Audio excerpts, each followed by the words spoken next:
Hello everyone, welcome back to my channel. I am Purnima Singh. आप सभी का स्वागत करती हूँ कॉमर्स एट एस क्लासेस में। So my dear friends, my dear students, आज हम करने वाले हैं चैप्टर 2 इंडियन इकोनॉमी डेवलपमेंट का। और चैप्टर 2 में है हमारा इंडियन इकोनॉमी 1950 टू 1990।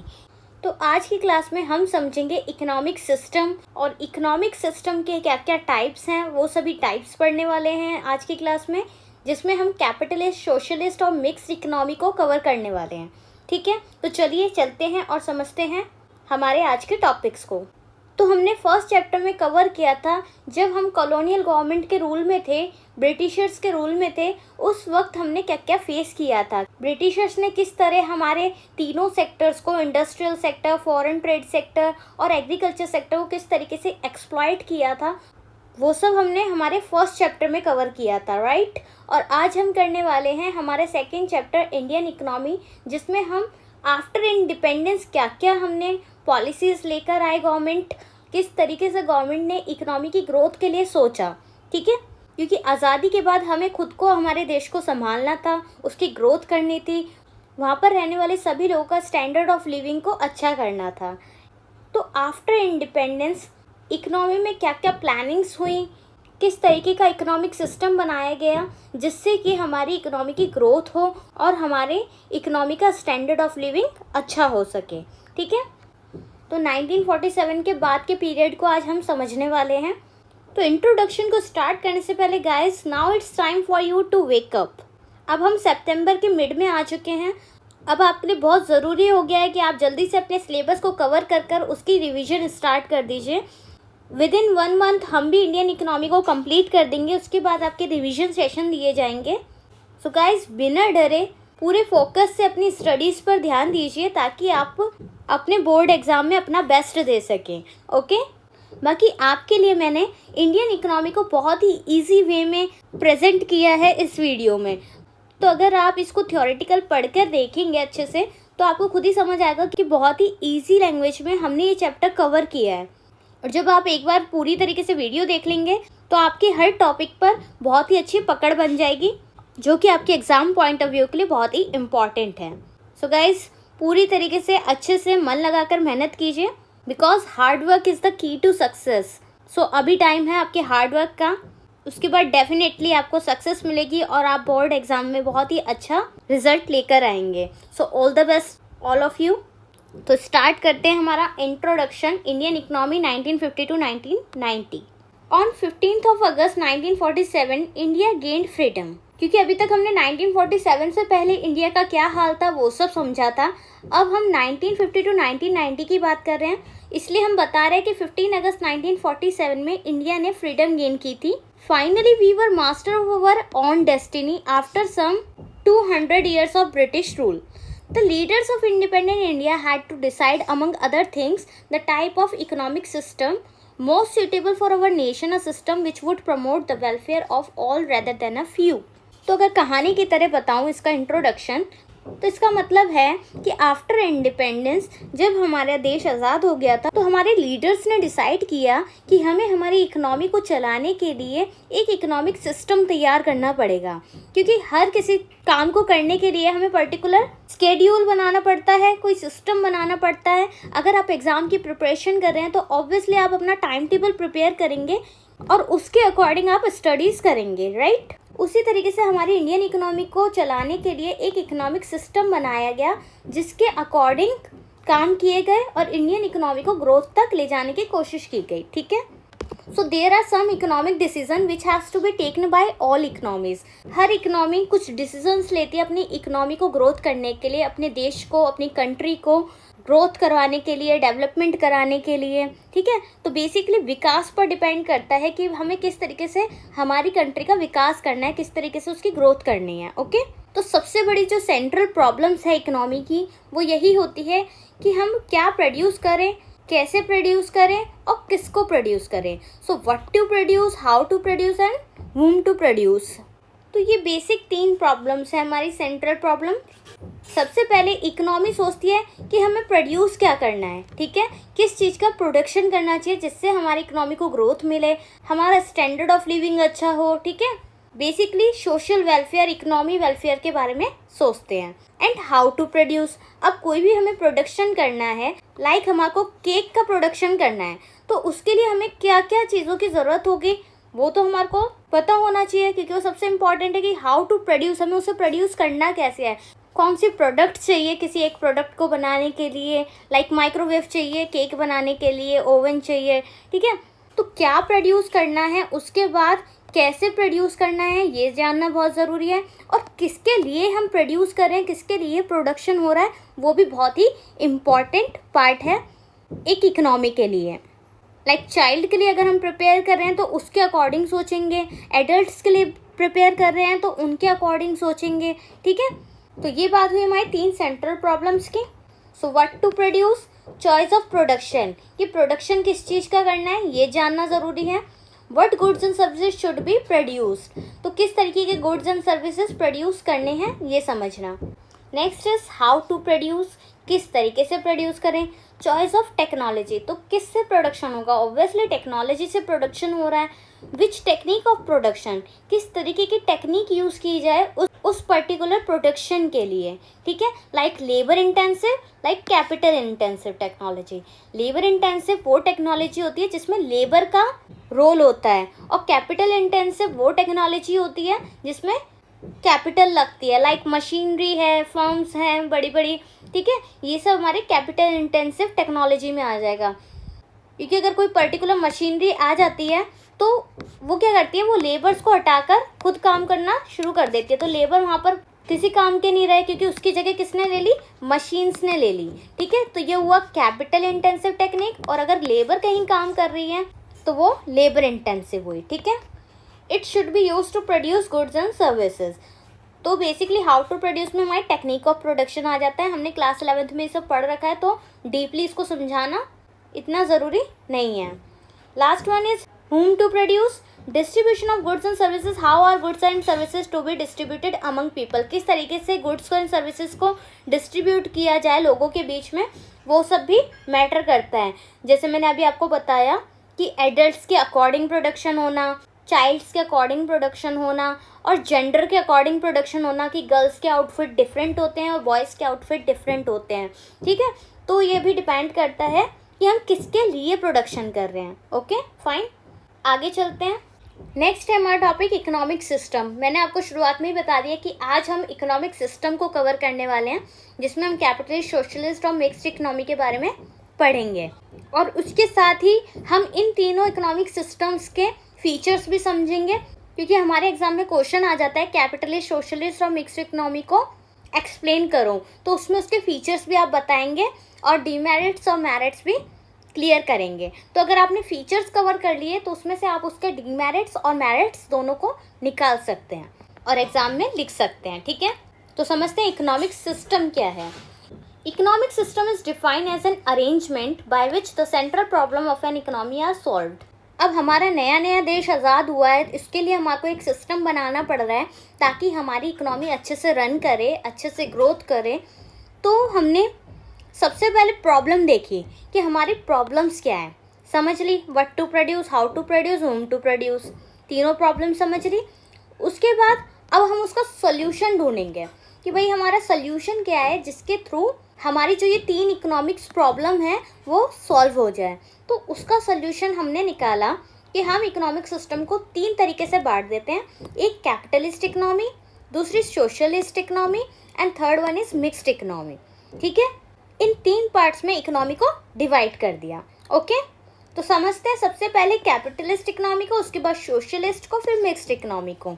और अब आपको अच्छे से याद भी हो गया होगा कि हमारे जो इकोनॉमी के 3 सिस्टम है वो कौन से हैं, ठीक है।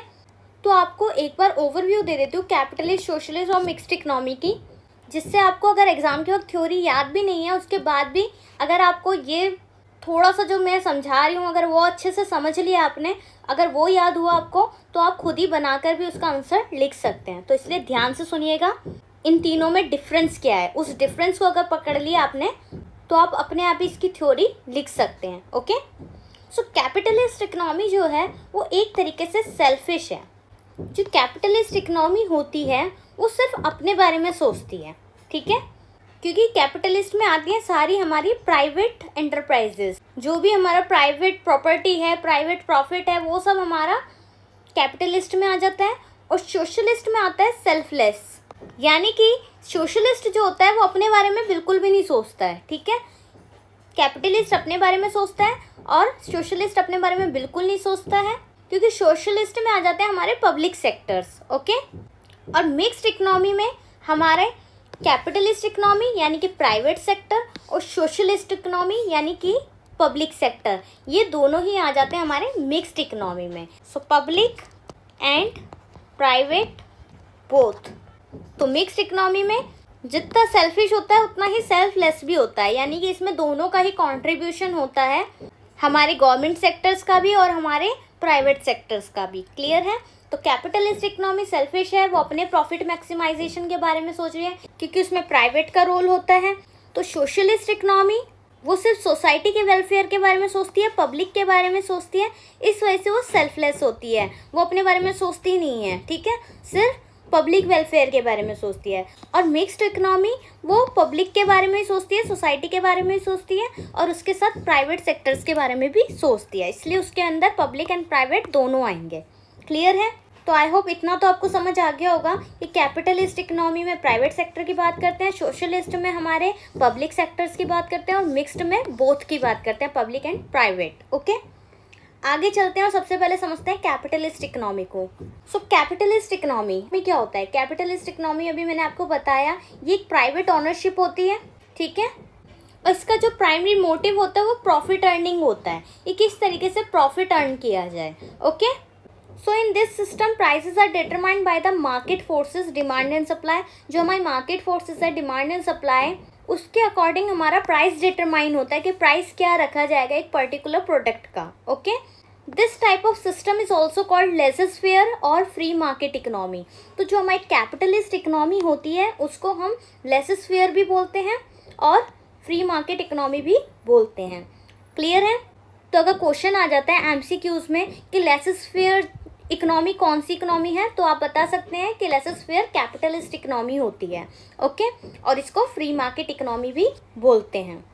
क्लियर हो गया। तो ये तीन चीज़ें याद रखनी है, प्राइवेट ओनरशिप होती है, प्रॉफिट प्राइमरी मोटिवेशन होता है इसका, और इसे लेज़र फेयर और फ्री मार्केट इकोनॉमी बोलते हैं।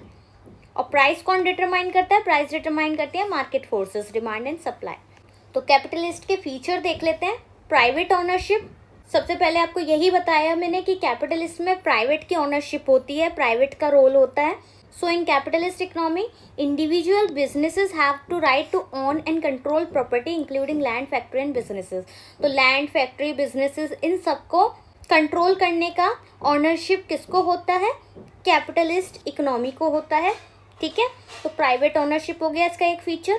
प्रॉफिट मोटिव, सेकेंड फीचर, कि वो प्रॉफिट अर्न करने के लिए बैठा है कैपिटलिस्ट, कि अगर मैं इकोनॉमी में बैठा हूँ तो मुझे अपना फ़ायदा देखना है, तो वो अपना बेनिफिट देखता है, इसलिए वो प्रॉफिट मैक्सिमाइजेशन करता है, प्रॉफिट उसका मोटिव होता है। क्लियर है। So this profit motive encourages innovation and efficiency as businesses compete to attract customers. तो यही प्रॉफिट मोटिव उसे एनकरेज करता है इनोवेशन के लिए, कि नई नई टेक्निक्स ले आई जाए मार्केट में, जिसके थ्रू प्रोडक्शन बहुत ईजिली होने लगे और ह्यूज अमाउंट में प्रोडक्शन हो। क्लियर है। और इन्हीं इनोवेटिव टेक्निक्स और बिजनेसेस एफिशिएंसी से कस्टमर्स जो होते हैं वो अट्रैक्ट होते हैं। ओके, तो इन सब डेफिनेशंस को आप पूरा एक एक बार पढ़ लीजिएगा, आपको बहुत इजीली समझ आ जाएगा। मैं आपको हर एक डेफिनेशन को अच्छे से पॉइंट्स में समझा रही हूँ, उसको समझ लीजिए, उसके बाद इसकी रीडिंग आप खुद कीजिएगा। Okay, next point is market economy. Capitalist economies rely heavily on market forces to determine price and allocate resources, supply and demand, dictate the price of goods and services, and price serve as a signal to the producer to decide what to produce and to the consumer to decide what to consume. तो market economy जो होती है उसमें हमारे को market forces के through पता चलता है, डिमांड एंड सप्लाई के थ्रू पता चलता है कि हमारे को क्या प्राइस रखना है, ठीक है। प्राइस डिटरमाइन होता है, तो प्राइस डिटरमाइन हो जाता है गुड्स एंड सर्विसेज का। उसके बाद हमारे प्रोड्यूसर को समझ आता है कि हमें क्या प्रोड्यूस करना है और कंज्यूमर को क्या कंज्यूम करना है। ओके, तो इन्हीं सब प्राइसेस के डिसाइड होने के बाद समझ आता है कि प्रोड्यूसर को प्रोड्यूस क्या करना है और कंज्यूमर क्या कंजप्शन करना चाहता है। उसके बाद डिसाइड होता है कि प्रोडक्शन कैसा होना चाहिए, उसका प्राइस कैसा होना चाहिए, उसकी क्वालिटी कैसी रखनी चाहिए, कंज्यूमर को कैसी क्वालिटी चाहिए, ठीक है। तो ये सब डिसाइड होता है after determine of price. So next feature क्या है हमारे कैपिटलिस्ट इकोनॉमी का? Next feature is competition. हर जगह कंपटीशन ही ऐसी चीज़ होती है जिसके थ्रू हम लोग अपने बिजनेस को और अच्छा करने की सोचते हैं। बिना कंपटीशन के कोई भी बिजनेस इफेक्टिवली वर्क नहीं करेगा। लाइक एग्ज़ाम्स हैं हमारे, तो एग्ज़ाम्स में कंपटीशन होता है, उसके बाद ही तो हम compete करने को, एक दूसरे से आगे बढ़ने के लिए हम कोशिश करते हैं कि हम ज़्यादा पढ़ें और ज़्यादा मार्क्स लाएं। तो वो किस वजह से हो रहा है? वो जस्ट बिकॉज ऑफ कंपटीशन ही तो हो रहा है कि कंपटीशन चल रहा है, उसके बीच में हमें आगे जाना है सबसे, इसलिए हम ज़्यादा मेहनत कर रहे हैं ताकि हम अपने टारगेट को अचीव कर सकें और बाकी लोगों से आगे पहुंच सके, राइट। तो कंपटीशन बहुत इम्पॉर्टेंट होता है किसी भी इकोनॉमी के लिए। So competition is a fundamental aspect of capitalism. Capitalism का फंडामेंटल एस्पेक्ट है ये। Multiple business compete in the same markets which lead to greater choice, often lower price for consumers.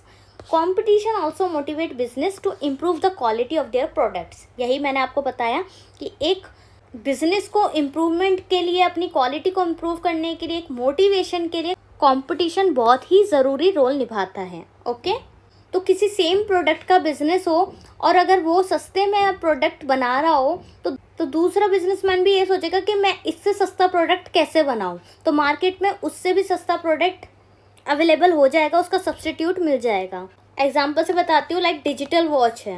Okay, अब डिजिटल वॉच में इतने substitutes आ गए हैं market में और इतनी सस्ते सस्ते प्राइसेस में आ गई हैं, तो लोग महंगे डिजिटल वॉच को छोड़कर सस्ते डिजिटल वॉच खरीदना प्रेफर कर रहे हैं, राइट। तो कंपटीशन इतना हो गया है कि मार्केट में उससे सस्ते सब्स्टिट्यूट अवेलेबल हो गए हैं। ओके, सो नेक्स्ट कैपिटलिस्ट का हमारा फीचर है इनकम इनइक्वालिटी। अब इनकम इनइक्वालिटी कैसे?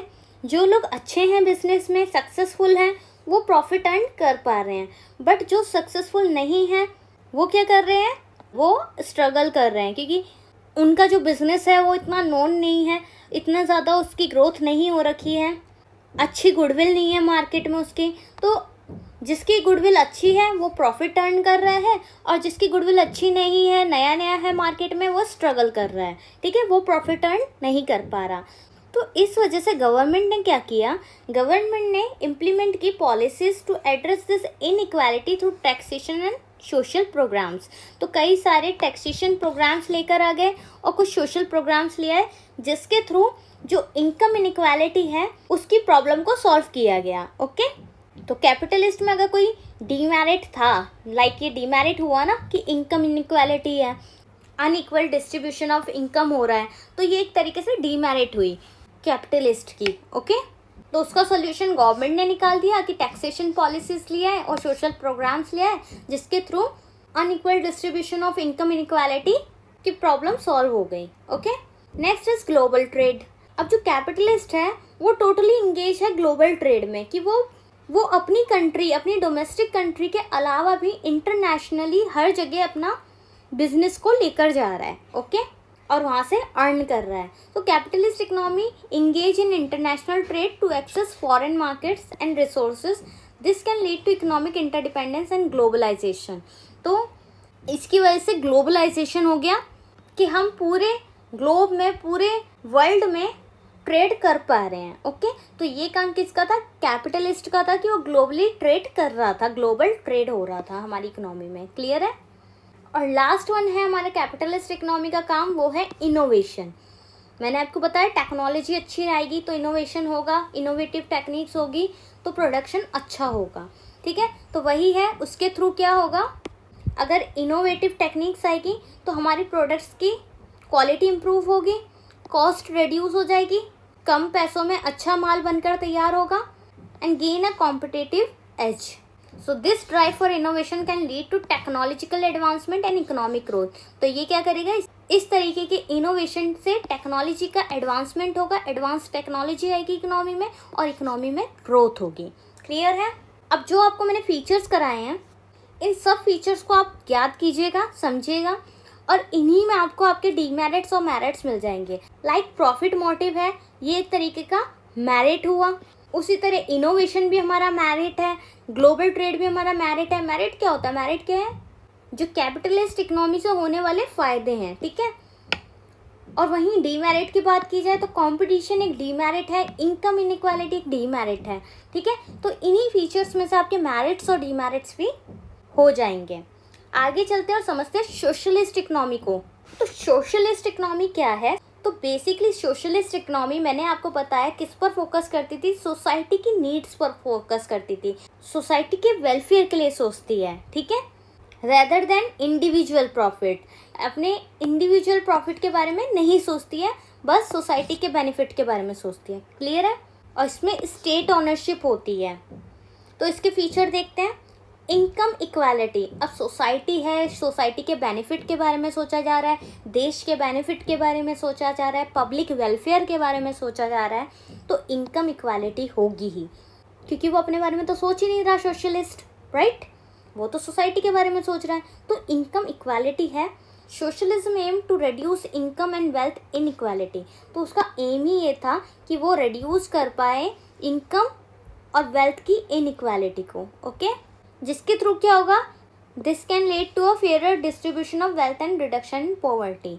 इससे क्या होगा? फेयर डिस्ट्रीब्यूशन होगा वेल्थ का और रिडक्शन होगा पॉवर्टी में। जो गरीबी है वो कम होगी और जो वेल्थ है उसका डिस्ट्रीब्यूशन इक्वली होगा, ओके। क्योंकि इनकम इक्वालिटी की बात कर रहे हैं, इक्वालिटी मीन्स इक्वल होगा distribution of income and wealth. Next social welfare, socialist economy है तो उसको देखकर ही समझ आ रहा है सोशलिस्ट है तो सोशल वेलफेयर के बारे में सोचेगी। तो सोशल वेलफेयर के बारे में सोचा, कैसे welfare? Like health care, education and social services, okay.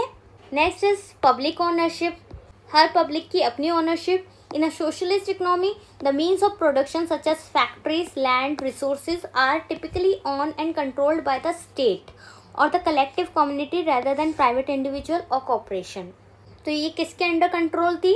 Factories, land, resources are controlled by the state and collective community. Okay? जिस तरह कैपिटलिस्ट में प्राइवेट इंडिविजुअल के हाथ में था सब कुछ, उस तरह सोशलिस्ट में स्टेट के पास है। Next one is central planning. Central planning मतलब how what to produce, how to produce, whom to produce. Economic planning is often centralised with the government or a central authority making decision about what and how much to produce, how resources are allocated and how goods and services are distributed. तो किस तरीके से goods and services produce किए जाएं, okay, और क्या produce किया जाए और कितना प्रोड्यूस किया जाए, ठीक है। ये सब था सोशलिस्ट इकोनॉमी के हाथ में। और नो कंपटीशन, जब वो सोसाइटी के बारे में सोच रहा है तो उसका किसी के साथ क्या कंपटीशन होगा? सोसाइटी के बारे में जो इंसान सोच रहा है, जो इकोनॉमी सोच रही है, जो सिस्टम सोच रहा है, तो उसका किसी के साथ कोई कंपटीशन हो ही नहीं सकता। तो since there is no profit motive, क्योंकि प्रॉफिट अर्न करने के मोटिव से इकोनॉमिक सिस्टम, सोशलिस्ट इकोनॉमी काम नहीं कर रही है, वो सिर्फ इकोनॉमिक वेलफेयर के लिए काम कर रही है। There is no incentive to compete, तो इसका किसी के साथ कोई कंपटीशन ही नहीं है क्योंकि इसका प्रॉफिट मोटिव है ही नहीं। Next one is mixed economy.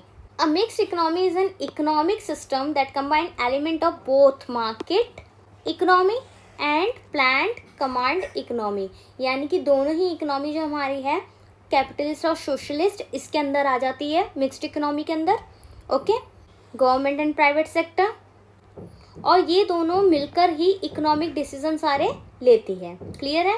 तो मिक्स्ड इकोनॉमी में हमारा कैपिटलिस्ट और सोशलिस्ट दोनों मिलकर काम करते हैं। Nehru and many other leaders and thinkers sought an alternative to the extreme version of capitalism and socialism called mixed economy.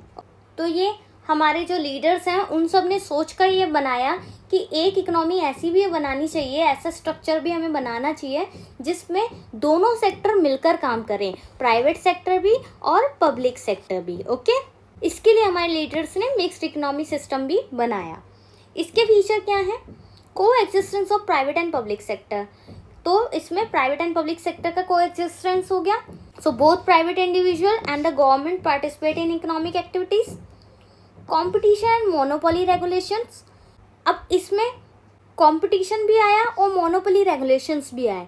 Competition क्यों आया? क्योंकि प्राइवेट फर्म्स थी, ठीक है, प्राइवेट फर्म को एनकरेज करने के लिए कंपटीशन आया। एंड इंश्योर कंज्यूमर चॉइसेस, और रेगुलेटरी बॉडीज़ बनाई गई ताकि जो भी इंडस्ट्रीज काम कर रही हैं उनका कंपटीशन जो हो वो फेयर हो, किसी के भी साथ इनइक्वालिटी ना हो, किसी के भी साथ धोखा ना हो, ठीक है। तो एक अच्छे इकोनॉमिक सिस्टम को चलाने के लिए रेगुलेटरी बॉडी बनाई गई जिसके थ्रू फेयर कंपटीशन हो, ठीक है, क्योंकि अब दोनों मिलकर काम कर रहे हैं, प्राइवेट और पब्लिक, तो इसलिए रेगुलेटरी बॉडीज़ भी बन गई और कंपटीशन भी हो रहा है प्राइवेट फर्म्स का। नेक्स्ट है टैक्सेशन एंड रीडिस्ट्रीब्यूटिव पॉलिसी। तो इसमें government raises revenue through taxes, okay, government किसके थ्रू रेवेन्यू जनरेट करता था? टैक्सेस के थ्रू, और फिर उन्हीं फंड्स को यूज़ कर वो क्या करता था? पब्लिक सर्विसेज में, पब्लिक वेलफेयर में लगा देता था, ठीक है। तो पहले टैक्सेस वसूल किए, कलेक्ट किया रेवेन्यू, उसके बाद उन्हीं सारे फंड्स को जाकर पब्लिक वेलफेयर में लगा दिया। क्लियर है? Next is public private partnership. तो पीपीपी जो है वो बहुत ही फेमस पॉलिसी रही, क्योंकि इसमें गवर्नमेंट ने क्या किया? पब्लिक प्राइवेट पार्टनरशिप में मिलजुल कर काम किया। पहले गवर्नमेंट जो थी वो पार्टनर बनी प्राइवेट फर्म्स के साथ, okay, to finance and manage large scale project.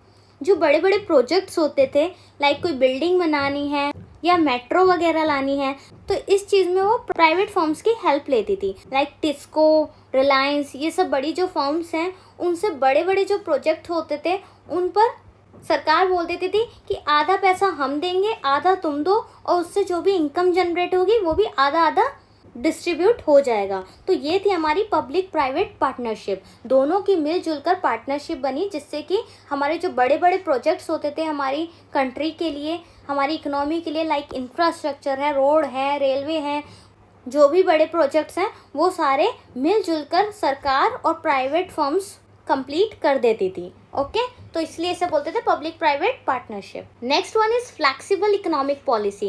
ये जो पॉलिसीज होती थी मिक्स्ड इकोनॉमी में, वो फ्लेक्सिबल होती थी, उसमें किसी एक का डोमिनेंट काम नहीं होता था, यानी कैपिटलिस्ट और सोशलिस्ट दोनों मिलजुल कर काम करते थे, ओके। इसलिए फ्लेक्सिबल इकोनॉमिक पॉलिसी होती थी, कोई प्रॉब्लम ही नहीं आती थी। अब mixed economy allow us for flexibility in economic policy. Government can adjust their level of intervention and regulation based on economic condition and social need. तो गवर्नमेंट क्या करता था? वो एडजस्ट कर देता था कि उसे कितना इंटरवेंशन करना है किसी भी चीज़ में, और कैसे रेगुलेशन बनाने हैं इकोनॉमिक कंडीशन के लिए, सोशल नीड्स के लिए। क्लियर है? Last one is balancing economic goals. ये मिक्स्ड इकोनॉमी है, दोनों सेक्टर हैं, पब्लिक और प्राइवेट, बैलेंसिंग इकोनॉमिक गोल्स बनाए जाते थे। Mixed economy aim to balance various economic goals including economic growth, stability, equity and efficiency. क्योंकि हम बेसिकली इकोनॉमी के बारे में सोच रहे हैं, इकोनॉमी की ग्रोथ के बारे में सोच रहे हैं, इसलिए हम उसे बैलेंस करके चलते थे, ठीक है। किस तरह इकोनॉमी की ग्रोथ हो, स्टेबिलिटी हो इकोनॉमी में, इक्विटी आए और एफिशिएंटली सारे काम हो जाएं, ठीक है। तो ये काम था हमारे मिक्स्ड इकोनॉमी का। क्लियर है? तो इसी के साथ हमारे तीनों इकोनॉमिक सिस्टम कवर होते हैं, कैपिटलिस्ट, सोशलिस्ट और मिक्स्ड इकोनॉमी। और मैंने आपको बहुत ही ब्रीफली अच्छे से कराया है इसके फीचर्स, पॉइंट्स, और इन्हीं में से आपके डीमेरिट्स और मेरिट्स बन जाएंगे। तो आई होप आपको अच्छे से समझ आया हो आज का टॉपिक। और आने वाली क्लास में अब आगे हम करेंगे इकोनॉमिक प्लानिंग, जिसमें हम हमारे 5 ईयर प्लान्स के बारे में पढ़ेंगे, objectives of planning in India, ये सब पढ़ेंगे। तो इसी तरीके से चैनल के साथ बने रहिए और कमेंट करके बताइए आपको क्लास कैसी लगी। और अगर चैनल पर नए हैं तो चैनल को सब्सक्राइब कर लीजिए, बेल आइकन प्रेस कर लीजिए, ताकि आने वाली सभी क्लासेस के नोटिफिकेशन आपको मिलते रहें और आप अपना सिलेबस साथ साथ कंप्लीट करते रहें। तो इसी तरह पढ़ेंगे और करेंगे अपने टारगेट को achieve. And all the best, bye bye, take care.